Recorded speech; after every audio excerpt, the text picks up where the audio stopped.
សួស្តីអ្នកទាំងអស់គ្នាថ្ងៃនេះខ្ញុំចង់ចែករំលែកទីក្នុងការស្នើសុំវីសាទេសចរទៅលេងប្រទេសជប៉ុននៅខ្លួនឯងចំណែកឯដំណើរការនៃការស្នើសុំវីសានឹងយើងចំណាយអស់តែ 90,000 រៀលតែប៉ុណ្ណោះឯកសារត្រូវការទី1គឺទាក់ទងទៅនឹងលិខិតឆ្លងដែនច្បាប់ដើមដែលមានសុពលភាពលើពី6ខែ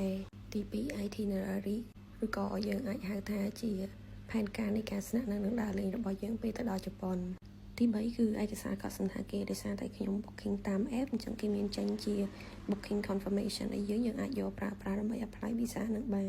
ឯកសារទី4គឺ bank statement ដែលយើងអាចទៅយកបានពីធនាគារដែលយើងបាន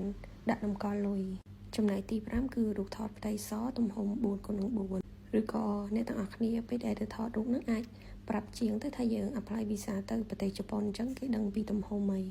ឯកសារដែលខ្ញុំដាក់គឺមានតែប៉ុណ្្នឹងទេ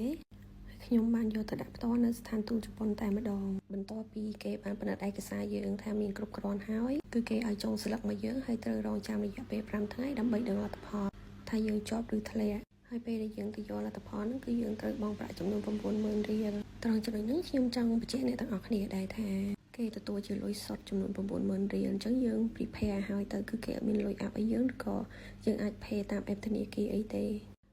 បច្ចុប្បន្នហ្នឹងតកតងទៅនឹង e-visa ក៏យើងអាចធ្វើបានតាមរយៈប្រព័ន្ធ online ដែរបើសិនជាអ្នកទាំងអស់គ្នាចង់ដឹងព័ត៌មានលម្អិតតកតងទៅនឹងការ apply e-visa អ្នកទាំងអស់គ្នាអាចចូលទៅកាន់ website ស្ថានទូតជប៉ុននៅកម្ពុជាបានអញ្ចឹងខ្ញុំគិតថាដំណើរការនៃការដាក់ visa គឺអត់ស្មុគស្មាញទេអ្នកទាំងអស់គ្នាអាចសាកល្បងដាក់បានដោយសារតែយើងអាចចំណេញទាំងថវិកាហើយនិងពេលវេលាច្រើនផងដែរអរគុណអ្នកទាំងអស់គ្នាសម្រាប់ការទស្សនាបាយបាយ